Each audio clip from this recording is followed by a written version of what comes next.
गर्मी में गरीब बहू का कमाल, मिट्टी का घर बना, एसी जैसा ठंडा।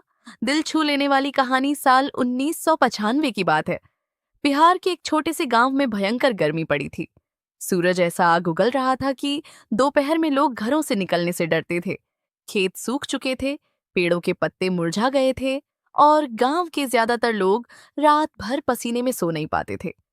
उसी गांव में रहती थी एक गरीब बहू, सीता। उसका छोटा सा मिट्टी का घर गांव के किनारे था। घर इतना साधारण था कि बारिश में पानी टपकता और गर्मी में दीवारें तपने लगती थीं।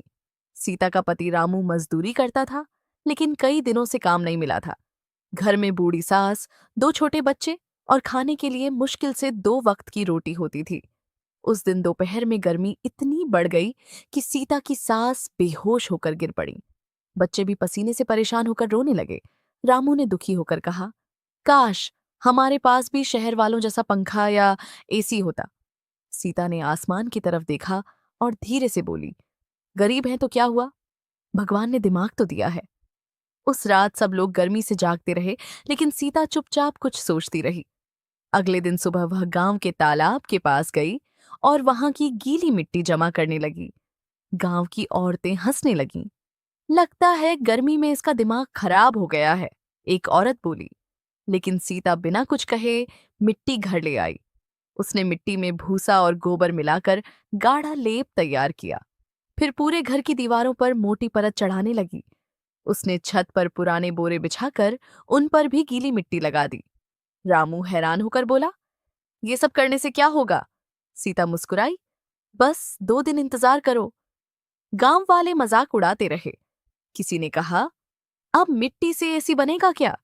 लेकिन सीता दिन रात मेहनत करती रही। उसने घर के सामने तुलसी और बेल के पौधे लगाए, खिड़की के पास पुराने गीले कपड़े टांग दिए ताकि हवा ठंडी होकर अंदर आए। मिट्टी के घड़ों में पानी भरकर कमरे के कोनों में रख दिया। 2 दिन बाद चमत्कार हुआ। दोपहर की भयंकर गर्मी में जब बाहर लोग पसीने से परेशान थे, तब सीता के घर के अंदर ठंडी हवा महसूस हो रही थी। मिट्टी की दीवारों ने गर्मी रोक ली थी। छत पर लगी गीली मिट्टी से घर तप नहीं रहा था। सीता की सास ने हैरानी से कहा, अरे, ये घर तो सच में ठंडा लग रहा है। बच्चे खुशी से उछलने लगे। अम्मा, आज तो मजा आ गया। रामू की आंखों में खुशी के आंसू आ गए। तू तो सच में कमाल की औरत है सीता। धीरे धीरे गांव वालों को बात पता चली। लोग देखने आने लगे कि आखिर गरीब बहू ने ऐसा क्या किया जिससे उसका घर एसी जैसा ठंडा हो गया। गांव के मुखिया भी आए। उन्होंने घर के अंदर कदम रखा और हैरान रह गए। इतनी गर्मी में यहाँ इतनी ठंडक कैसे? सीता ने मुस्कुराकर सब समझाया। मिट्टी गर्मी को रोकती है, पेड़ पौधे हवा ठंडी करते हैं, बस थोड़ी मेहनत और समझदारी चाहिए। गांव की औरतें जो पहले उसका मजाक उड़ाती थीं, अब उसकी तारीफ करने लगी। एक बूढ़ी औरत बोली, हमने इसे गरीब समझकर कमजोर समझ लिया था। कुछ ही दिनों में पूरे गांव में लोग अपने घरों पर मिट्टी का लेप करने लगे। कई लोगों ने पेड़ लगाए और पुराने तरीकों से घर ठंडे रखने लगे। सीता का छोटा सा घर अब गांव की पहचान बन गया था। एक दिन शहर से कुछ लोग गांव में आए।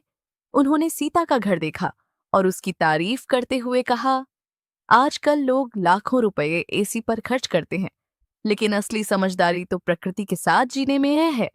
उन्होंने सीता को गांव की महिलाओं को सिखाने का काम दिया। अब सीता दूसरे गांवों में जाकर लोगों को सस्ते और प्राकृतिक तरीके से घर ठंडा रखना सिखाने लगी। रामू गर्व से कहता, मेरी पत्नी पढ़ी लिखी नहीं है, लेकिन उससे ज्यादा समझदार कोई नहीं। समय बीतता गया। सीता का घर अब सिर्फ मिट्टी का घर नहीं था, बल्कि उम्मीद की मिसाल बन चुका था। गांव के बच्चे उसे ठंडी हवा वाली चाची कहकर बुलाते थे। एक शाम जब हल्की हवा चल रही थी, सीता अपनी सास के पास बैठी थी।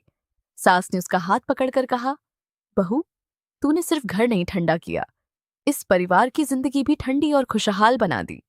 सीता की आंखें भर आईं। उसने आसमान की तरफ देखा और मन ही मन भगवान को धन्यवाद दिया। गरीबी इंसान को छोटा नहीं बनाती, मेहनत, समझदारी और हिम्मत इंसान को बड़ा बनाती है। और उस छोटे से गांव में एक गरीब बहू ने ये बात सच कर